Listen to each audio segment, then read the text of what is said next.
नमस्कार दोस्तों, स्वागत है आपके अपने यूट्यूब चैनल रीडिंग लवर्स पर। दोस्तों, आज की जो वीडियो इसमें हम करने वाले हैं, आपका हरियाणा में जो टीचर एलिजिबिलिटी जो टेस्ट है या फिर कह सकते हैं एस्टेट टीएसटी पीएचटी या पीआरटी वाला, जिसकी आगे मार्च में होने की संभावना है। तो आपके एग्जामों के लिए महत्वपूर्ण क्वेश्चन आज की वीडियो में हम यहाँ पर करने वाले हैं, और जिसमें हमने सबसे पहले आपके हरियाणा जीके से जो महत्वपूर्ण क्वेश्चन है इनको लिया है, और उसके बाद में हम आपके जो अन्य सब्जेक्ट जो होंगे उससे महत्वपूर्ण क्वेश्चनों को करेंगे। तो जिसमें हमारा यहाँ पर पहला क्वेश्चन है, क्योंकि अभी जनगणना जो 2011 वाली जो है इसी के ही क्वेश्चन एग्जाम में पूछे जाते हैं, तो नई जनगणना भी नहीं हुई है। तो ये जो 2011 की जो जनगणना थी, इसके अनुसार हरियाणा के निम्नलिखित में से कौन से जिले में शहरी बाल लिंग अनुपात सबसे ज़्यादा था? हिसार, मेवात, अंबाला या फिर झज्जर। तो किन का जो है ये बाल लिंग अनुपात सबसे ज़्यादा था 2011 की जो जनगणना हुई थी इसके अनुसार? तो इसके अनुसार जो ऑप्शन रहेगा यहाँ पर बी वाला। तो लिंग अनुपात यहाँ पर इनका ज़्यादा है, क्योंकि यहाँ पर पढ़े लिखे व्यक्ति कम हैं, तो लिंग अनुपात ज़्यादा रहता है और पढ़े लिखे ये कम हैं। तो मेवात जिले में जो शहरी बाल लिंग अनुपात है ये सबसे ज़्यादा था, और कितना था? तो ये था 907 1000 जयपुर सुपा। और हरियाणा का था 879।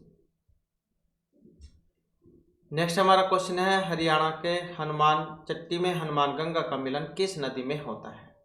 कृष्णावती, यमुना, मारकंडा या फिर दोहन में। तो हरियाणा का हनुमान चट्टी में हनुमानगंगा का मिलन किस नदी में होता है? और इस नदी का नाम है यमुना, जो यहाँ पर ऑप्शन बी में दी गई है। तो यमुनोत्री के रास्ते में हनुमान चट्टी रणनीतिक रूप से स्थित है, और यहाँ छोटा चार धाम यात्रा के दौरान आसानी से यात्रा की जा सकती है। हनुमान चट्टी की सुंदरता इसके स्थान में नहीं था, और यह हनुमान गंगा और यमुना नदी के मिलन के ठीक बीच में स्थित है, और जो यमुनोत्री धाम है वहाँ से 13 किलोमीटर दूर स्थित है, 13 किलोमीटर दूर, और समुद्र तल से 2400 मीटर की ऊंचाई पर स्थित है। तो यहाँ पर हमारा सी आंसर जो ऑप्शन आएगा बी वाला। नेक्स्ट जो हमारा क्वेश्चन है यहाँ पर नाहर सिंह से। नाहर सिंह जो अंतर्राष्ट्रीय क्रिकेट स्टेडियम है ये हरियाणा के किस जिले में है? अब रोहतक, चंडीगढ़, फरीदाबाद या फिर गुड़गांव। तो कहाँ पर है नाहर सिंह? और राजा जो नाहर सिंह हुए हैं इनका तो समझ अलग है। तो यहाँ पर जो स्टेडियम है इसके बारे में पूछा गया है, अंतर्राष्ट्रीय क्रिकेट स्टेडियम। तो इसका संबंध किससे है? फरीदाबाद से। इसकी जो स्थापना जो है वर्ष 1981 में हुई थी, और इसे पहले मयूर स्टेडियम के नाम से जाना जाता था।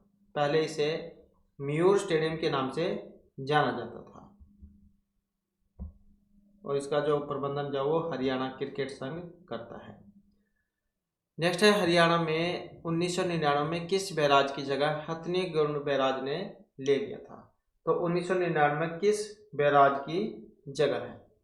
तो ये ओटू बैराज था, अनंगपुर था, ताजेवाला था, या इनमें कोई सभी नहीं है। तो ये जो ताजेवाला जो है ऑप्शन बी में जो दिया गया है। तो हथनी कुंड जो बैराज परियोजना है इसका निर्माण जो है यमुना नदी पर ताजेवाला बैराज के स्थान पर किया गया है, और इसकी लंबाई कितनी है? 360 मीटर की है।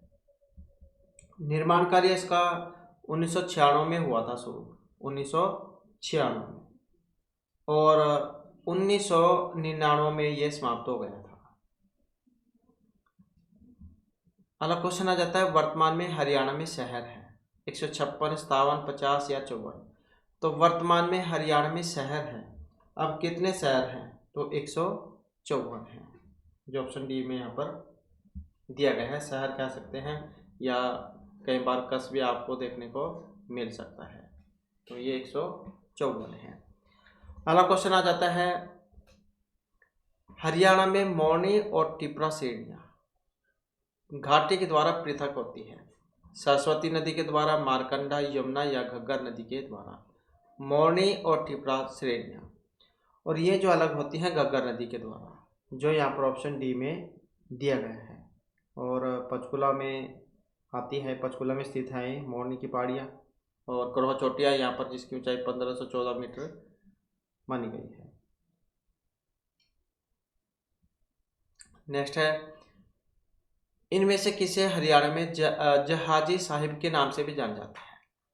तो Pierre Cuillier Perron, George Thomas, Robert Clive या कोई भी नहीं। तो जहाजी साहिब के नाम से जाना जाता है। और कौन है ये? तो ये थे जॉर्ज थॉमस, जो यहाँ पर ऑप्शन बी में दिए गए हैं। आयरलैंड के नागरिक थे और 1782 में ये नाविक के तौर पर भारत पहुंचे थे और भारत आने के पश्चात निजाज की सेना में तोपची बन गए थे। फिर 1787 में बेगम समरू की सेना में भर्ती हो गए थे और जॉर्ज थॉमस जो इनको जहाजी साहिब के नाम से जाना जाता था। और जॉर्ज थॉमस तोड़ीदार बंदूकें व टोपी स्वयं बनाते थे। तो ये जॉर्ज थॉमस थे। अगला क्वेश्चन आ जाता है, पहली हरियाणवी फिल्म थी धरती, छबीली, बहुरानी या फूल बदन। तो पहली हरियाणवी फिल्म इनमें कौन सी थी? तो कौन सी थी? ये वाली धरती। और 1968 में बनी थी, 1968 में। हरियाणा की प्रथम व्यावसायिक सफल फिल्म या इसका नाम बहुरानी है। ये वाला सफल व्यावसायिक फिल्म बहुरानी, ये 1982 में बनी थी, 1982 में। नेक्स्ट है, हरियाणा में वर्षा ऋतु के स्वागत के लिए इनमें से तीज, बैसाखी, गणगौर या गोगानंबी कौन सा उत्सव मनाया जाता है? तो इसमें वर्षा ऋतु वाला जो है ये तीज है, जो ऑप्शन ए में यहाँ पर दिया गया है। और श्रावण मास की शुक्ल पक्ष में की तृतीया को होता है, शुक्ल पक्ष की तृतीया को। कब? श्रावण में, मतलब सोन का महीना। सोन के महीने में तो बरसात होती है, वैसे भी आप याद रख सकते हैं। वर्षा ऋतु कब होगी? ज़्यादा सावन के महीने में होती है। तो श्रावण मास की शुक्ल पक्ष की तृतीया को मनाया जाता है जुलाई अगस्त में, जुलाई अगस्त में।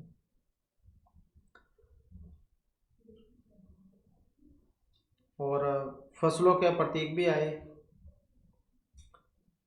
नेक्स्ट है, हरियाणा में 1845 के लाडवा विद्रोह का नेतृत्व किया था जोबित खां, प्रताप सिंह, जोध सिंह या अजीत सिंह ने। तो लाडवा विद्रोह का नेतृत्व किया था इनमें से, और ये किया गया था जो अजीत सिंह है, जो यहाँ पर ऑप्शन डी में दिए गए हैं।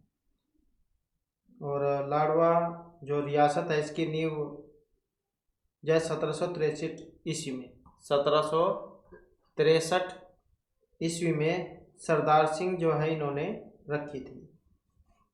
तो उत्तरी भाग में आ जाता है ये लाडवा रियासत। यहाँ से अब की बार ये नायब सिंह सैनी जो है इन्होंने चुनाव लड़ा था। और सबसे बड़ी मंडी भी है यहाँ पर, ये अनाज मंडी। नेक्स्ट है, हरियाणा के किस जिले में सबसे ऊंची चोटी करोह है? पंचकुला में, नूह में, कुरुक्षेत्र में या फिर अम्बाला में। तो ये करोह चोटी जिसकी हमने अभी जहाँ बात की थी, तो ये पंचकुला में है, जो ऑप्शन ए में दी गई है। मौंड की पहाड़ियों में आ जाती है करोह चोटी। 1514 मीटर इसकी ऊंचाई मानी गई है।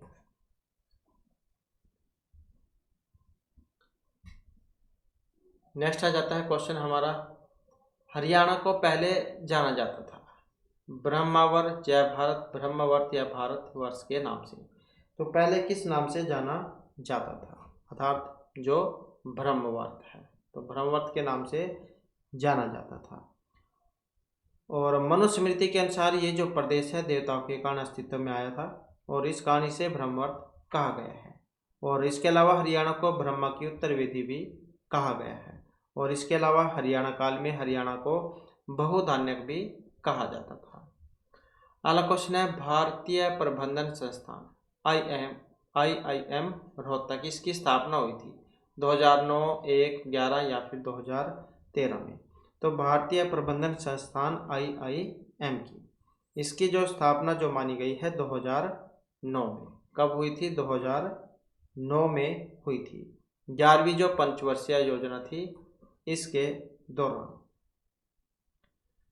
नेक्स्ट क्वेश्चन है हमारा, हरियाणा में इंदौरी नदी का उद्गम माना गया है शिवालिक की पहाड़ियों के निकट से, कुणाल, कैथल या मेवात की पहाड़ियों से। इंदौरी नदी का उद्गम। और इंदौरी नदी जो है इसका जो उद्गम माना गया है मेवात की पहाड़ियों से, जो यहाँ पर ऑप्शन डी में दी गई है। तो मेवात जिले का नुह कस्बे के निकट मेवात की पहाड़ियों से होता है। और एक क्या है, ये बरसाती नदी है, बरसाती नदी है। और ये इंदौरी जो किला है इसके पास से उद्गम होने के कारण इसे इंदौरी नदी कहा गया है। प्राचीन नाम इसका क्या था? प्राचीन नाम जो है इसका अंशुमती था। क्या नाम था? अंशुमती। नेक्स्ट है, हरियाणा के खोल ही रहतान वन्य जीव अभयारण्य की स्थापना हुई थी 2002, 6 या इनमें किसी में भी नहीं। तो हरियाणा के खोल ही रहतान वन्य जीव अभयारण्य की स्थापना कब हुई थी? तो इनमें ये सन नहीं दिया गया है। तो कहाँ पर है? पंचकुला में है, पंचकुला। तो पंचकुला जो है वहाँ पर है। और इसकी जो स्थापना जो है ये हुई थी 10 तारीख को, 10 दिसंबर और 2004 में। नेक्स्ट है, किसने चंडीगढ़ के उच्च न्यायालय इमारत का डिजाइन बनाया था? तो ये एडविन लुटियंस है, लॉरी बेकर, ली कार्बूजियर, ये कोई भी नहीं थे। तो चंडीगढ़ की उच्च न्यायालय इमारत का डिजाइन बनाया था और ये बनाने वाले थे ली कार्बूजियर, जो यहाँ पर ऑप्शन बी में दिए गए हैं। और हरियाणा पंजाब जो उच्च न्यायालय है इसका डिजाइन भी इनके द्वारा ही तैयार किया गया था। अगला क्वेश्चन है, इनके स्थापना वर्ष के अनुसार इनमें से हरियाणा का प्राचीनतम वन्यजीव अभयारण्य कौन सा है? स्थापना वर्ष के अनुसार तो कालेसर, खोलही रहतान, भिंडावास या फिर खपरावास। तो यहाँ पर जो ये भिंडावास जो है इसको माना गया है। और भिंडावास वन्यजीव अभयारण्य जो इसकी जो स्थापना हुई थी वर्ष 1986 में। कब हुई थी? वर्ष 1986 में, पक्षी अभयारण्य के रूप में।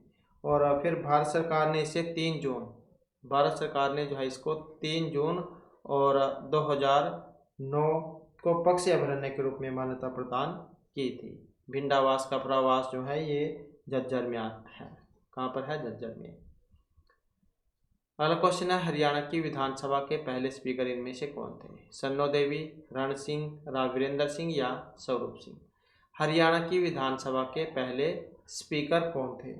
और यहाँ पर इसमें जो हमारा सी आंसर रहेगा ऑप्शन ए वाला। तो कौन थे? अर्थात सन्नो देवी।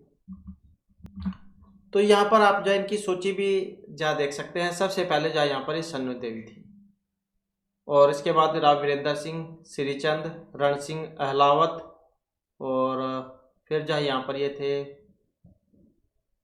बनारसी दास गुप्ता, स्वरूप सिंह, रण सिंह अहलावत, फिर दोबारा से राम सिंह, सरदार तारा सिंह और हरमिंदर सिंह चड्डा 9वें नंबर के थे। ईश्वर सिंह, छतर सिंह चौहान, अशोक अरोड़ा, सतवीर सिंह कादियान, हरमिंदर सिंह चड्डा दोबारा से, फिर रघुवीर सिंह कादियान, हरमिंदर सिंह चड्डा, कुलदीप शर्मा, कंवरपाल गुज्जर, ज्ञानचंद गुप्ता, और ये हरविंदर कल्याण जो अब है वर्तमान में 25 अक्टूबर 2024 से। तो इस प्रकार से जो इनका यहाँ पर क्रम रहा है। नेक्स्ट में हमारा यहाँ पर क्वेश्चन आ जाता है, किस वर्ष में हरियाणा ने अपने सभी ग्रामों को विद्युत से जोड़ दिया था? 1999, 75, 95 या 1970 में। तो ये जोड़ दिया था वर्ष 1970 में। और मुख्यमंत्री जो उस समय थे बंसीलाल, तो इनके समय में काम ये पूरा हुआ था। तो कंप्लीट डेट की बात करें तो ये थी 29 नवंबर की, 29 नवंबर और 1970 तक प्रत्येक गांव में बिजली पहुंचा दी थी। नेक्स्ट आ जाता है, निम्नलिखित में से कौन सी जोड़ी सही है? अब एक जोड़ी यहाँ पर सही है, वो कौन से वाली है? सही जोड़ी की अगर हम इसमें देखें तो ये वाली बड़खल झील फरीदाबाद। तो ये बड़खल झील कहाँ पर है? फरीदाबाद में है, और लगभग 206 जो एकड़ है इसमें फैली हुई है। और 1947 में इस झील के पानी को रोकने के लिए बांध का निर्माण किया गया था। और ये आप देख सकते हैं यहाँ पर हरियाणा में कौन सी झील या कहाँ पर है। जैसे दमदमा झील है, गुड़गांव में है, हरियाणा की सबसे बड़ी प्राकृतिक झील है। बड़खल झील फरीदाबाद में है। अरावली की दो निची पहाड़ियों के बीच बांध बनाकर बनाया गया था ताकि पानी से होने वाली सिंचाई को रोका जा सके। और इसके बाद आ जाता है जो सुल्तानपुर झील है, ये भी गुड़गांव में है। एक पक्षी अभयारण्य है जो साइबेरियन क्रेन सहित निवासियों और प्रवासी पक्षियों की सैकड़ों प्रजातियों का घर माना गया है। कोटला झील करनाल में, यह एक कृत्रिम झील है जो आसपास के खेत की सिंचाई के लिए पानी की एक महत्वपूर्ण स्रोत के रूप में कार्य करती है और मछली की एक विस्तृत विविधता का घर भी मानी गई है। और तो ये कोटला झील जो है, सॉरी यहाँ पर ये कोटला झील जो है ये उसमें है नुह मेवात में। तो कहाँ पर है ये? नुह जो है, नुह में है। मानव निर्मित झील है ये और मेवात क्षेत्र की जीवन रेखा इसको कहा गया है। और ये जो कोटला झील जो है अरावली पहाड़ियों में बनी एक छोटी घाटी है। क्या छोटी घाटी है?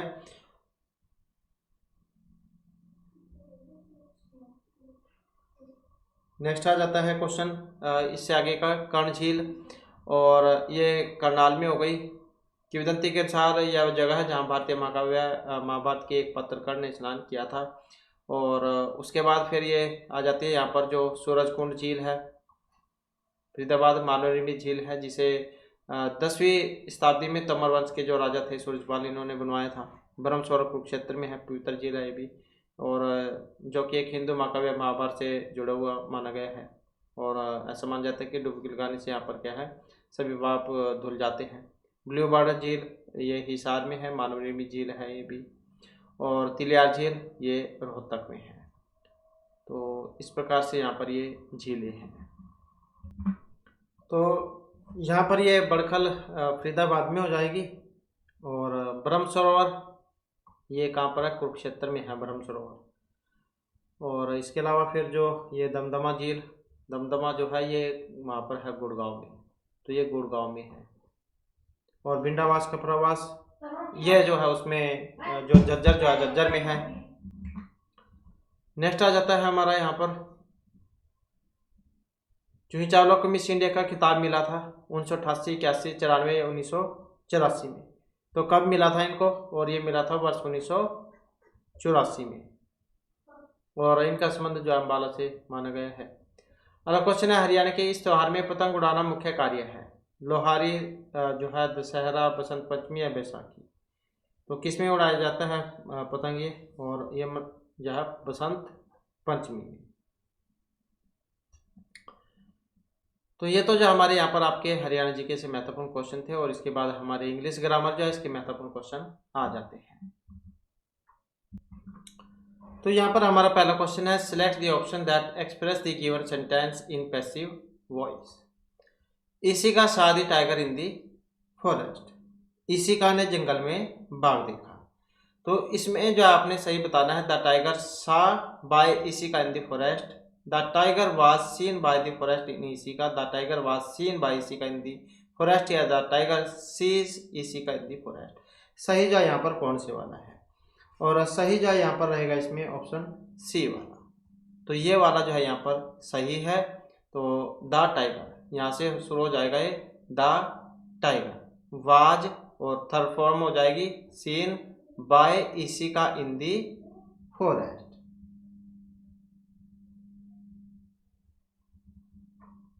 नेक्स्ट आ जाता है, select the most appropriate synonyms of the given word. तो यहाँ पर क्या आपने जो समानार्थक शब्द है वो यहाँ पर इसका बताना है। तो समानार्थक यहाँ पर इसका कौन सा बनेगा? और समानार्थक की बात करें तो यहाँ पर बनेगा ऑप्शन डी वाला, इंसुलेशन जो ये इसका होगा। इसको क्या देते हैं? कटाक्ष करना, आक्षेप करना। और ये जो है यहाँ पर इसको क्या देते हैं? व्यंग्य करना, क्योंकि समानार्थक बताना था। तो व्यंग्य करना, कटाक्ष करना, आक्षेप करना, ये वाला। प्रोज जो होता है ये क्या देते हैं उसको? गद्य को। और क्राउड जो है ये क्या देते हैं? असभ्य को। और रैग्ड जो है क्या देते हैं? फटे पुराने वस्त्रों को। तो समानार्थक बताना था, ये इसका सही आंसर यहाँ पर हो जाएगा। अगला क्वेश्चन आ जाता है हमारे यहाँ पर, select the most appropriate option that substitute the underline segment in the given sentence. Spy family is a graphic novel that is a narrative work in which the story is conveyed to the reader using unencrypted art and traditional comics format। तो यहाँ पर इसका सही बताना है अपने कौन सा है ये जो अंडरलाइन यहाँ पर दिए गए हैं। तो ये जो स्पाई फैमिली जो है एक ग्राफिक उपन्यास है जो कि एक कथात्मक कृति है और जिसमें कहानी को कॉमिक्स या जो पारंपरिक प्रारूप है इसके रूप में दिखाए गए हैं। तो ये जो है यहाँ पर इसका देखें तो कौन सा बनेगा, ऑप्शन ए वाला, सिक्वेंशियल आर्ट इन ट्रेडिशनल, या यहाँ पर इसका सही रहेगा पारंपरिक में अनुक्रमिक कला।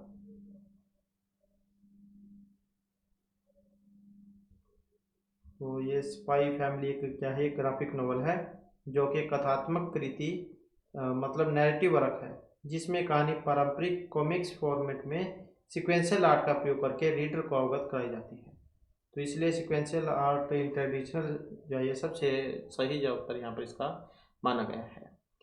अगला क्वेश्चन है, select the most appropriate synonyms. तो यहाँ पर भी सिनोनिम्स है, टाइटल जो है इसका बताना है इसको क्या कहा जाता है। और इसका देखें तो यहाँ पर कौन सा बनेगा, ऑप्शन ए वाला यही हो जाएगा इसका। डेडली मतलब घातक, डेडली ये है जानलेवा। फैटल इसका मतलब क्या होता है, घातक होता है। तो इसका समानार्थक ही बताना था तो ये डेडली बनेगा। एडिशनल का मतलब क्या है, एडिशनल कह देते हैं अतिरिक्त को, और जोवियल जो है ये कह देते हैं हंसमुख को, और इजी कह देते हैं जो आसान होता है उसको। तो समानार्थक जो है डेडली इसका बनेगा, फैटल घातक और डेडली ये भी इसका समानार्थक है। नेक्स्ट आ जाता है हमारा question, two flowing sentence has been divided into 4 segment, identify the segment that contains an error. तो एरर वाला जो है यहाँ पर क्वेश्चन है, mister Abhi Vilas and his family have received no information about the incident. तो यहाँ पर किसमें है एक गलती, और गलती अगर हम देखें तो यहाँ पर जो है ऑप्शन जो बी वाला है, नो इन्फॉर्मेशन,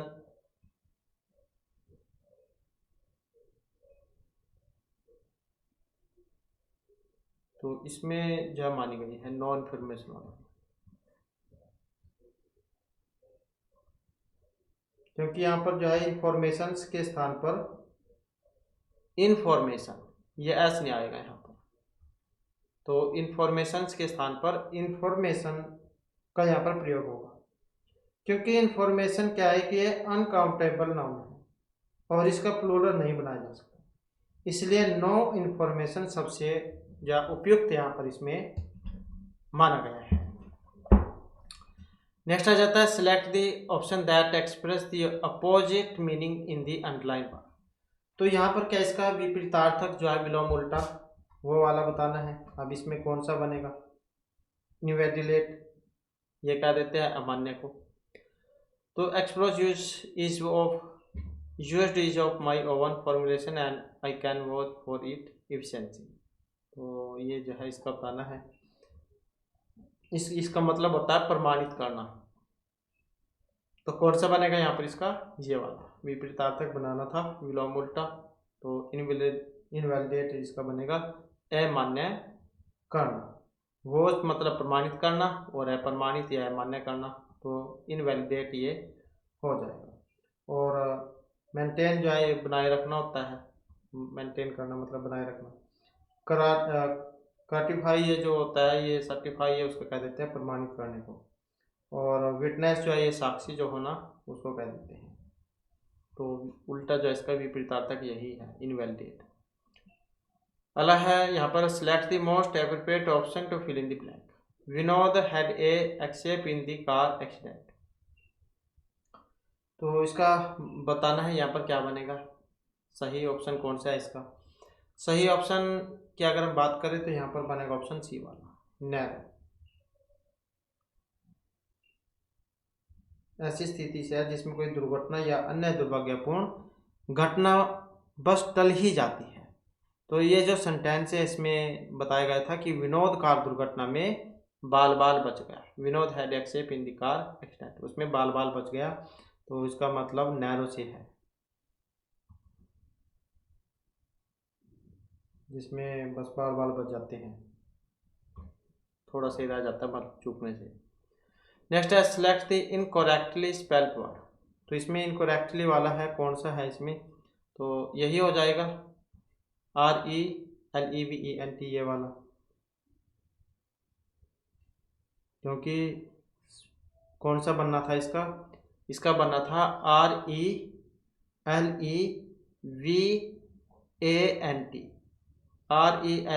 RELEVANT, ए आएगा यहाँ पर, तो इसका आंसर गलत है।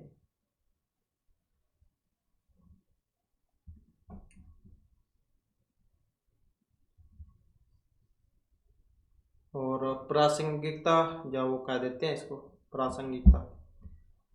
नेक्स्ट आ जाता है हमारा क्वेश्चन यहाँ पर, select the most appropriate synonyms of the word in bold. इसका भी यहाँ पर समानार्थक जो वही बताना है। We had better watch our step and not give him any excuse to harass us father. तो इसमें भी बताना है, ये वाला जो है इसका बताना है आपने कौन सा बनेगा।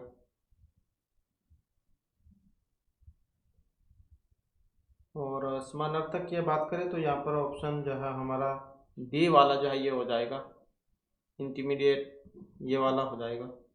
और किस क्या मतलब इसका, डराना, डराना धमकाना, वो वाला। और ये हरास करना मतलब हरासमेंट, या हरासमेंट सुना होगा आपने, तो हरास मतलब ये उत्पीड़ित करना, समानार्थक था तो ये वाला। इंटीमिडेट मतलब ये भी वही है, डराना धमकाना। और बिट्रे मतलब ये होता है उसका धोखा देना। और रिलीज मतलब आनंद लेना। और सूथी मतलब शांत रहना। नेक्स्ट है select the option that can be used as a one word substitute for the given phrase. वाक्यांश के लिए एक शब्द जैसे होते हैं हिंदी में होते हैं जैसे मुहावरे लोकोक्तियाँ। तो ए short interesting story about a real person और इवेंट, तो उसको क्या कहा जाएगा, किसी वास्तविक व्यक्ति या घटना के बारे में एक छोटी रोचक कहानी को। तो ये पोएम है, स्केच है, एनकोडेड है, नैरेटिव है, तो क्या चीज़ है ये। और इसमें जो है यहाँ पर ऑप्शन रहेगा सी वाला, तो सी जा यहाँ पर रहेगा, इसको कह देते हैं किस्सा। ए short interesting story about a real person और इवेंट। इंसिडेंट मतलब एक किस्सा, क्योंकि पोएम एक कविता होगी, ये स्केच रेखा चित्र हो गया, ये नैरेटिव एक कथा जो होती है उसको कह देते हैं। तो ये ऑप्शन जो है इसका सी वाला बनेगा। अगला क्वेश्चन है हमारा यहाँ पर, select the option that can be used as a one word substitute for the underline group of word. तो यहाँ पर भी सेम वही है, वाक्यांश के लिए एक शब्द। She is proficient in speaking many language, तो इसी का बताना है आपने यहाँ पर क्या बनेगा। और सही आंसर की बात करें तो कौन सा बनेगा, ऑप्शन बी वाला हो जाएगा यहाँ पर, मल्टी लैंग्वेज। तो इसको क्या कहा जाता है, इसको कहा जाते हैं बहुभाषी, जो बहुत सारी भाषाएं बोल सकता हो, बहुभाषी, जो कई भाषा। She is proficient in speaking many language, वह कई भाषाएं बोलने में कुशल है, मतलब मल्टी लैंग्वेज कह सकते हैं आप। क्योंकि ये जो मोनोलिथिक जो है ये इसको कह देते हैं विशाल का है, और ये जो है यहाँ पर हेटेरियो जो है इसको कह देते हैं विषम भाषी। और बाइलिंगुअल जो है ये द्विभाषी होते हैं, जैसे एग्जाम आता है आपका हिंदी इंग्लिश में, तो ये मल्टी वाला है, बहुत सारी भाषा वाला, जो बहुत सारी भाषा जानता हो। नेक्स्ट आ जाता है क्वेश्चन हमारा, select the most appropriate meaning of the given idiom. तो यहाँ पर भी सेम वैसे ही है मुहावरे लोकोक्तियाँ वाले। तो इसमें बताना है यहाँ पर, to have bigger fish to fry, इसका जो मतलब है यहाँ पर क्या लिया गया है, तलने के लिए एक बड़ी मछली रखना। To have bigger fish to fry, इसका अर्थ क्या है यहाँ पर, इसका अर्थ जो ऑप्शन बी से है, to have a bigger things to take care of then the manual task at hand से, हाथ में मौजूद छोटे छोटे काम से ज़्यादा बड़ी चीज़ों का ध्यान रखना। To have a bigger things to take care of then the manual task at hand.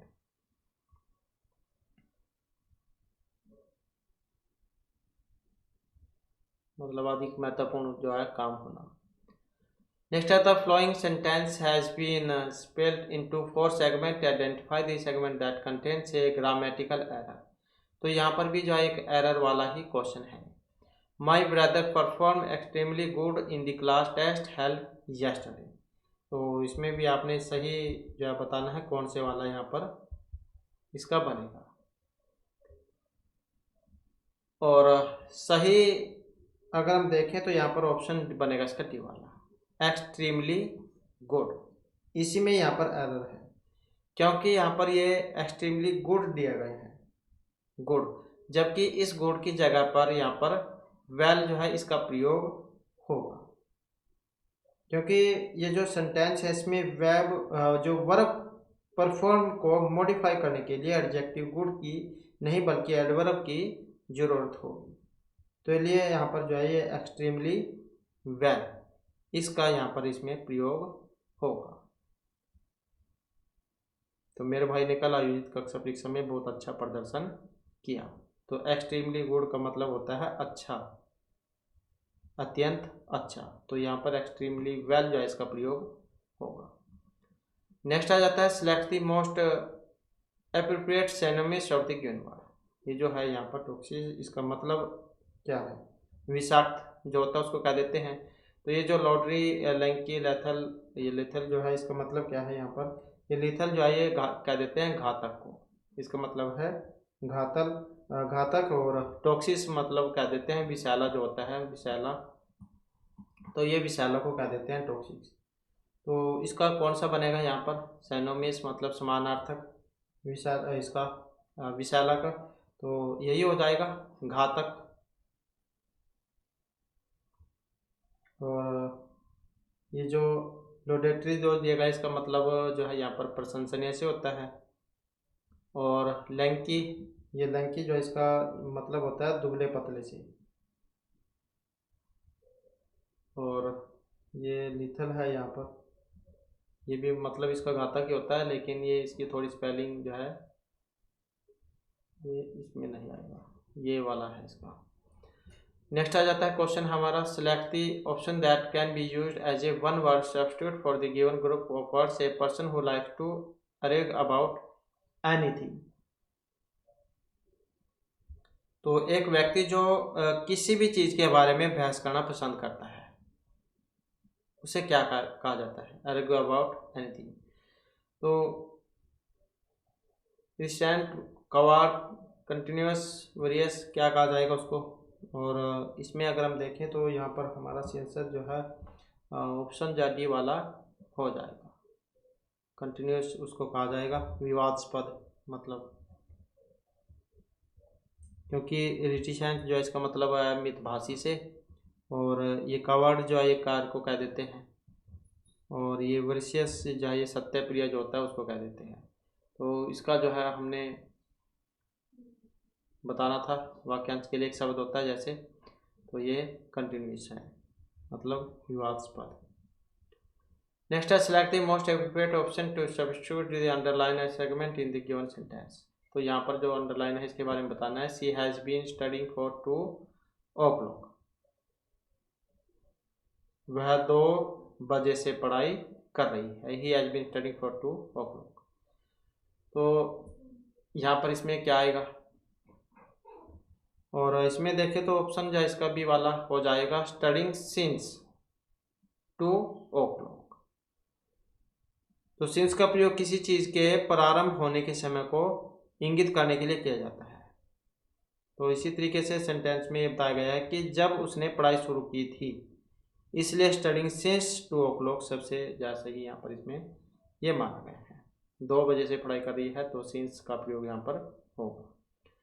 Next आ जाता है, in the flowing sentence 4 words are underline, out of which one is misspelled, identify the incorrectly spelled word. तो गलत है यहाँ पर भी एक वही बताना है। तो कौन से में है गलती। अब यहाँ पर जो है इसमें जो ये ऑप्शन बी वाला है अर्थात डी, तो इसमें मानी गई है। तो इसमें क्या बनेगा यहाँ पर, तो इसमें जो है ये वाला है, तो इसमें EVICA ये बनना चाहिए था इसका। EV मतलब इसका ये वाला है, ये वाला बी है इसका। EVICTIN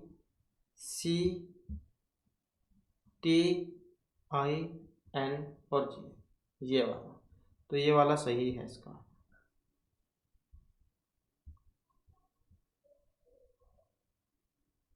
नेक्स्ट आ जाता है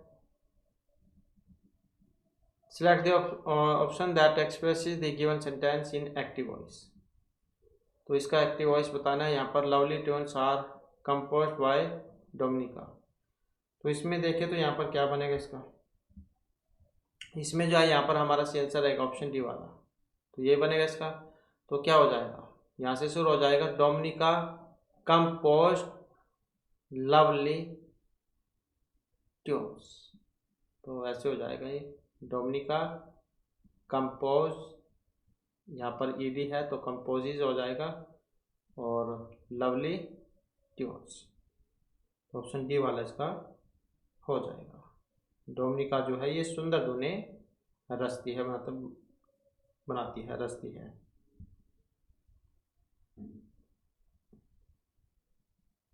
नेक्स्ट आ जाता है question select the word which means the same as the group of word given, unit of weight for precious stones, इसको क्या कहा जाता है। और यहाँ पर जो इसमें हमारा आंसर है ऑप्शन सी वाला, तो कैरेट जो है यहाँ पर ये इसे कहा जाएगा।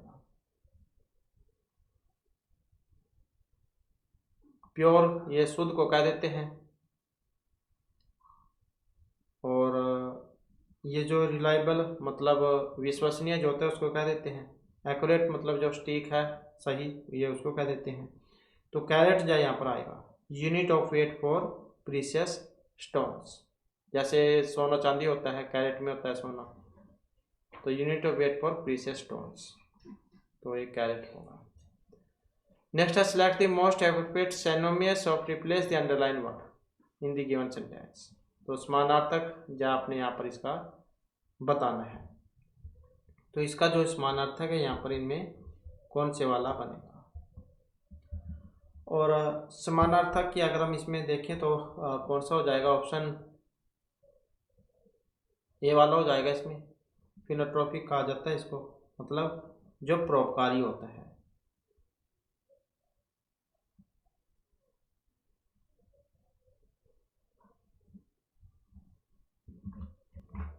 इसके बाद हमारे यहाँ पर जो रीजनिंग वाले जो क्वेश्चन है ये आ जाते हैं, जिसमें हमारा पहला जो क्वेश्चन है, एक निश्चित जो कूट भाषा है ए प्लस बी का मतलब है ए बी की माँ है, मतलब ये आप इनसे समझ लो, जमा का मतलब माँ से है, इस माइनस का मतलब पिता है, और ये जो डॉलर जो निशान है इसका मतलब पुत्र है, और ये प्रतिशत का मतलब बहन है, और ये जो स्लैश वाला है इसका मतलब पत्नी से है, और ये बराबर वाला जो निशान है ये भाई का है।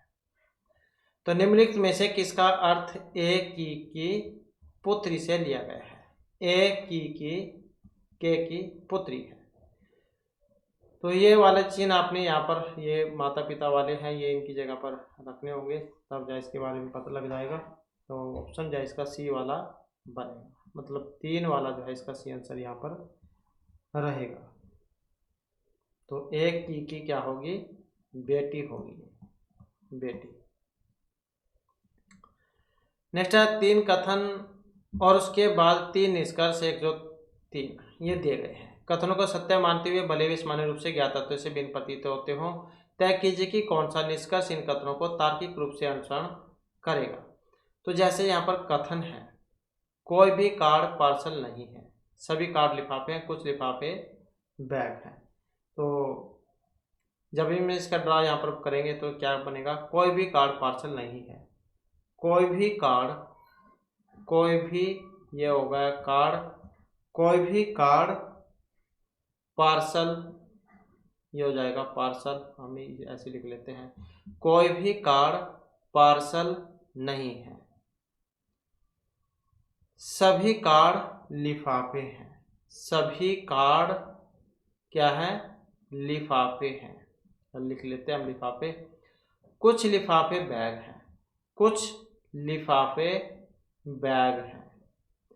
तो इसका निष्कर्ष यहाँ पर हम देख लेते हैं, सभी लिफाफे कभी भी पार्सल नहीं हो सकते, सभी जो लिफाफे हैं कभी भी पार्सल नहीं हो सकते, अलग हैं बिल्कुल पार्सल तो नहीं हो सकते। कोई भी कार्ड बैग नहीं है, क्या कोई भी कार्ड बैग नहीं है, तो जब इसका इसके साथ संबंध है, इसका इसके साथ संबंध है तो इसका भी हो सकता है। और कम से कम कुछ बैग पोस्ट कार्ड है, कम से कम कुछ बैग पोस्ट कार्ड है, तो ये भी जाए यहाँ पर, इसमें सही हमारा नहीं लग रहा है। तो कौन से वाला यहाँ पर अनुसरण करेगा, इसका ऑप्शन 1 वाला, केवल निष्कर्ष एक ही जो यहाँ पर इसमें अनुसरण कर रहा है। नेक्स्ट है, एक निश्चित कोड भाषा में वट वेयर हाउ को AA, DDF के रूप में लिखा जाता है, वेयर देयर दैट को DD, DZ, और विच वट वेयर को FK और II लिखा जाता है। तो इसी भाषा में हाउ का कोड आपने पाना है। तो इसमें देख सकते हैं आप, वट वेयर हाउ यहाँ पर भी है, और वेयर यहाँ पर भी है, यहाँ पर भी है, और इसमें देख सकते हैं AA, DD, DF, इसमें DD है, तो मतलब डी जो है इसका कोड ये हो जाएगा, डी वाला कोड कौन सा हो जाएगा, ये वाला हो जाएगा। और इसी प्रकार से फिर इसमें नेक्स्ट में भी देख सकते हैं आप, यहाँ पर वट हो गया, वट वेयर और हाउ, तो इसी प्रकार से AA, DD, DF हो गया। फिर नेक्स्ट वाले में देख सकते हैं इसमें विच, वट और हियर, तो इसमें वट है यहाँ पर और इसमें भी है वट। अब इसका भी कोड देख सकते हैं, DF, KK, II, और इसमें क्या है, DF यहाँ पर भी है। तो इसका मतलब क्या है, वट का कोड क्या हो जाएगा, ये वाला हो जाएगा, मतलब सेम मिल रहे हैं DF। तो अब हाउ जो है, हाउ का आपने इसमें बताना है कौन सा वाला होगा। तो इसे जैसे ही हम इसे देखेंगे, वट का भी हो गया हमारे पास, वेयर का भी हो गया, हाउ बच गया एक, तो हाउ का देख सकते हैं अब इसमें कौन सा है, ये वाला हो जाएगा। तो ऐसे जो इसको आप हल कर सकते हैं। नेक्स्ट आ जाता है हमारा, जब दर्पण को नीचे दर्शाए गए MN पर रखा जाएगा तो आकृति के सही दर्पण प्रतिबिंब का चयन करें। मतलब एक शीशा है, शीशे के सामने ही इनको वर्ड को रखेंगे तो हमें जो है कैसे दिखाई देंगे, तो ये उल्टे तो दिखाई देंगे, और जो सबसे पास में है वो दूर चला जाएगा, ऐसे ही होता है। तो जब हम इसे इसके पास में रखेंगे शीशे के, तो कैसे बनेगा, ये वाला बनेगा। तो N पास में था, ये दूर चला गया है, और 3 सीधा है तो ये उल्टा हो गया है, यहाँ पर 9 भी देख सकते हैं। तो ऐसे जो है होते हैं। नेक्स्ट है, उस विकल्प का चयन करें जो 5वें अक्षर समूह से उसी प्रकार संबंधित है जिस प्रकार दूसरा अक्षर समूह पहले अक्षर समूह से संबंधित है और चौथा अक्षर समूह तीसरे अक्षर समूह से संबंधित है। तो ये कोड है यहाँ पर, ये आपने बनाना है इसमें। तो इसमें देखिए तो जैसे MN ये वाला है, इसी प्रकार से नेक्स्ट में देखना है, और E ABCDE होता है, इसी प्रकार से B है, और इसी प्रकार से K का संबंध जो है ये P से है। तो इस प्रकार का कुछ क्रम जो है इसमें चलाया गया है ये। तो ऐसे ही नेक्स्ट में यहाँ पर ये इसमें भी सेम वैसे ही है, G का संबंध किससे है, T से है, और ऐसे ही Y जो है Y का संबंध T से हो जाएगा, ये जो P है इससे, और ऐसे ही यहाँ पर जो T है इसको हो जाएगा G से। तो ऐसा क्रम है कुछ ये। तो यहाँ पर जब हम इसे बनाएंगे तो ऑप्शन ए वाला इसका बनेगा। अगला क्वेश्चन है, निम्नलिखित में कौन सी संख्या क्वेश्चन मार्क के स्थान लेगी। तो यहाँ पर बतानी है इसमें कौन सी संख्या आएगी। तो इसमें देखें तो 2 एकम 2, तो यहाँ पर क्या है 2 एकम 2 और 1 3 ऐसे किया गया है। इसी तरीके से यहाँ पर 3 तिया 9, 3 तिया 9 और साथ में 1 जोड़ा गया है, 3 तिया 9 और 1 10। ऐसे ही फिर इसमें जो नेक्स्ट है इसमें भी देख लेते हैं। तो 10 चौका 40, 10 चौका 40 और 1 41 ऐसे है। फिर जो 41 है, 41 का फिर हमें 5 में देखना होगा क्योंकि 4 हो गया, 2 3 4 5, 41 का देखना है। तो 41 पंजे और 505 हो जाएगा, 205, 5 एकम 5 चौके 20, तो ये 505 हो जाएगा, 5 प्लस में 1 और साथ में 1 करेंगे तो 206 जो है हो जाएगा, 206। फिर नेक्स्ट में वैसे ही सेम 206 में गुणा में 6 में करेंगे हम, प्लस में 1 जोड़ देंगे 206 में, तो फिर ये 1237 आएगा। 1236 होता है फिर 1 जोड़कर 37, तो ऐसे बना है। नेक्स्ट है, यदि जमा और माइनस को परस्पर बदल दिया जाए, गुणा और भाग को भी परस्पर बदल दिया जाए, तो निम्नलिखित जो समीकरण है इसमें क्वेश्चन मार्क के स्थान पर कौन सा आएगा। तो यहाँ पर ये इसमें हमने क्या है, जमा और माइनस, गुणा और भाग, इनको बदल देना है, मतलब आपस में बदल देना है, जमा माइनस को और गुणा भाग वाले को, ये आपस में बदल देना है। तो जब हम इसे बदल देंगे तो इसका कौन सा बनेगा, ये वाला 33 जो इसका निकल के आएगा। बोर्ड मास वाला जो नियम है वो हमने यहाँ पर इसमें लगाना होगा, भाग गुणा जमा माइनस वाला, 5 जमा 4 गुणा में 9 माइनस 80 और भाग 10। तो वैसे ही हो जाएगा फिर 5 प्लस में 4 गुणा में 9 मतलब 9 और माइनस 10 88 हो जाएगा 8। फिर भाग, फिर गुणा कर लेते हैं, गुणा में क्या हो जाएगा 5 प्लस में और ये 9 चौका 36 हो जाएगा, माइनस में 8, भाग गुणा फिर जमा हो जाएगी 36 और 5 41, माइनस में 8, फिर ये 33 आ जाएगा। तो भाग गुणा जमा माइनस बोर्ड मास वाला जो नियम है वो लगेगा। नेक्स्ट है, उस विकल्प का चयन कीजिए जो उन अक्षरों को निरूपित करता है जो नीचे रिक्त स्थान में बाएं से दाएं रखने पर अक्षर श्रृंखला पूर्ण करेगा। अब यहाँ पर क्या है, इसमें जोड़े देख सकते हैं, पी क्यू एस आया है और ये के पी और क्यू एस, मतलब क्या है क्यू एस यहाँ पर भी आ रहा है, इसमें भी है, इसके बाद में यहाँ पर पी है और पी से पहले के है। अब इसमें जब हम इसकी सीरीज बनाएंगे तो कौन से वाली बनेगी, ये वाली। तो इसमें क्या आएगा, यहाँ पर के आ जाएगा, एल के पी क्यू एस, क्यों देख सकते हैं यहाँ पर पी क्यू एस था, तो के पी यहाँ पर एल, फिर ये पी क्यू यहाँ एल, फिर दोबारा से पी, आगे एस, ये के और पी। तो ये वाला कुछ क्रम जो यहाँ पर चला हुआ है, L K double P Q S, L K double P Q S, L K double P Q S, L K double P Q S, ये वाला जो क्रम है यहाँ पर चला हुआ है। तो यहाँ पर हमने सबसे पहले वो देखना है जिसके जोड़ा यहाँ पर पहले बना हुआ है एक। नेक्स्ट है, यदि शब्द ये जो दिया गया है इसके प्रत्येक अक्षर को अंग्रेजी वर्णमाला के क्रम में बाएं से दाएं में व्यवस्थित करें तो कितने अक्षरों को की जो स्थिति है वो अपरिवर्तित रहेगी।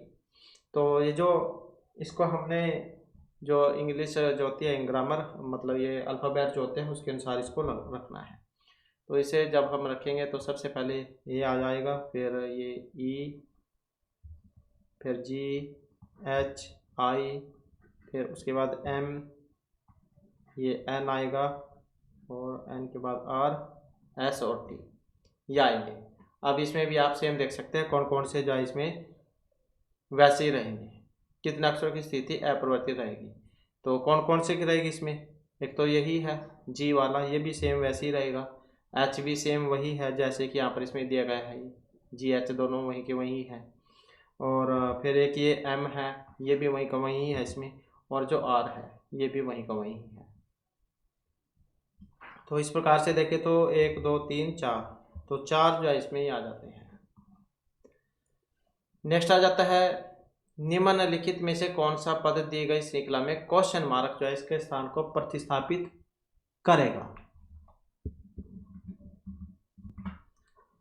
तो यहाँ पर क्वेश्चन है कि निम्नलिखित में से कौन सा पद दी गई श्रृंखला में क्वेश्चन मार्क के स्थान पर आता है। तो यहाँ पर बताना है इनका कौन सा क्रम ये चला हुआ है।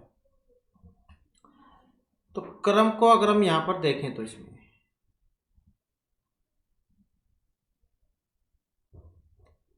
तो क्वेश्चन मार्क को प्रतिस्थापित करेगा, तो इसमें जो है यहाँ पर हम जैसे यू है, इसमें जो है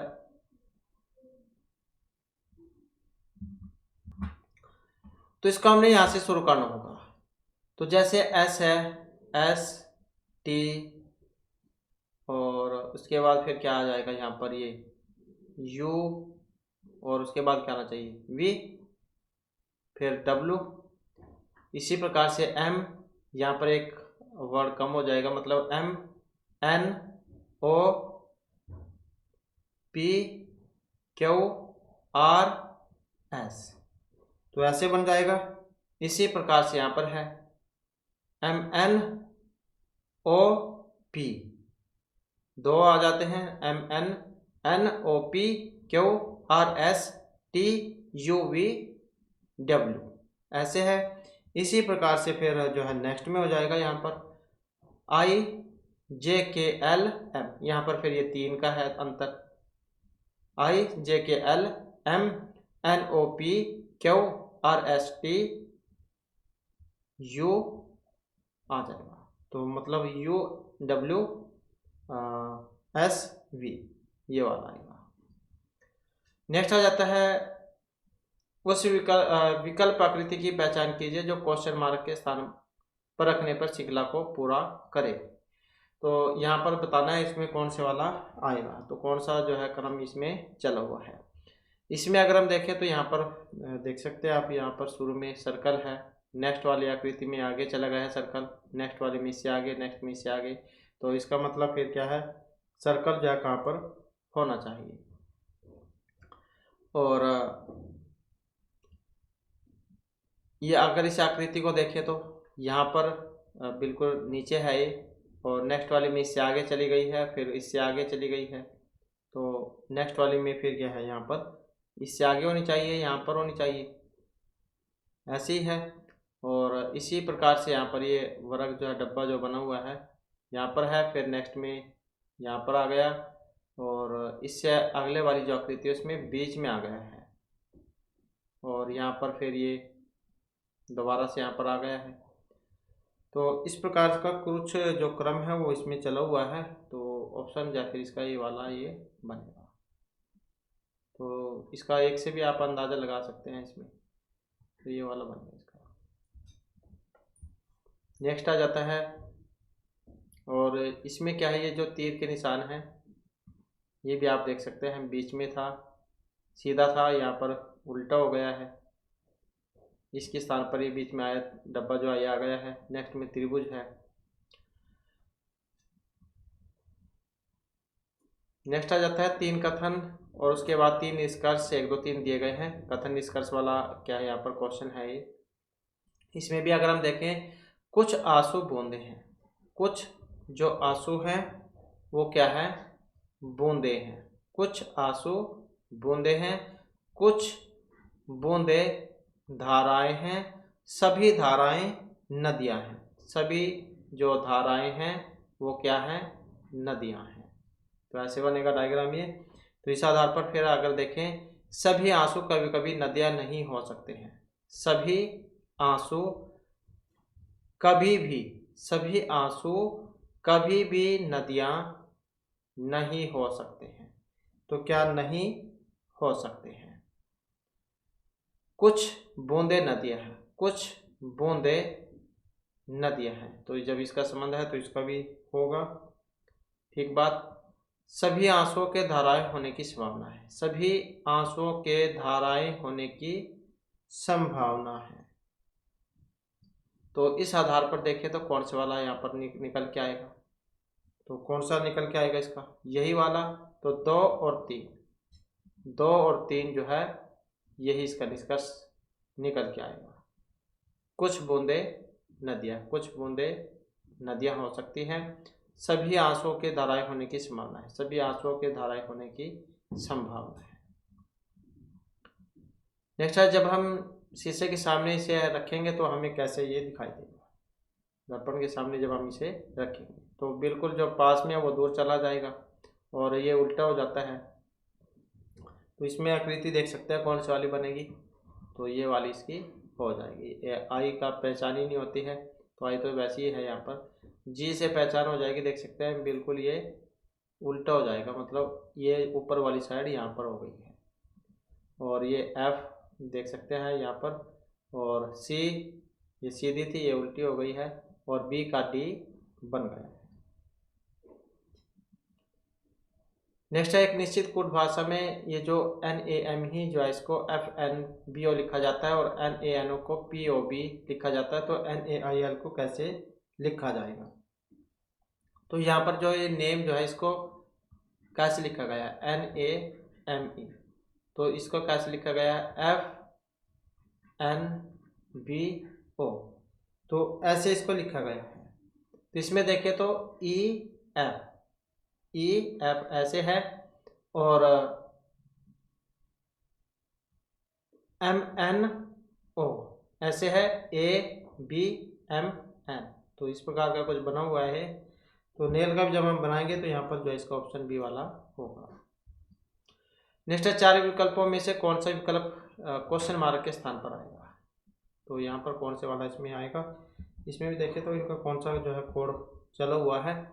तो यहाँ पर अगर हम देखें तो जैसे 76 है, 76 में अगर हम 4 जोड़े तो 80, 84 और फिर ये 88, तो मतलब इससे पहले 4 होना चाहिए इसमें। तो 76 में से 4 कम कर ले तो कौन सा हो जाएगा, यहाँ पर 72 होना चाहिए। 72 अब इसमें भी है इसमें भी है, तो मतलब ये गलत हो गया। नेक्स्ट देख लेते हैं यहाँ पर, तो यहाँ पर यहाँ से देखें तो EFGHIJKLM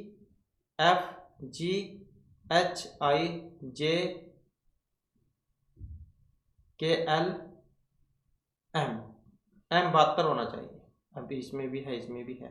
फिर हमने नेक्स्ट वाला देखना होगा, तो नेक्स्ट वाला भी जब हम यहाँ पर देखेंगे तो कौन सा बनेगा इसका, ये वाला, तो जो ऑप्शन बी में यहाँ पर दिया गया है। तो इस प्रकार से जो हमारे आज क्लास में महत्वपूर्ण क्वेश्चन थे। नेक्स्ट वीडियो की इसमें इस आगे के जो महत्वपूर्ण क्वेश्चन है उन्हें हम कंप्लीट करेंगे। और दोस्तों हमारे साथ अंत बनाने के लिए धन्यवाद।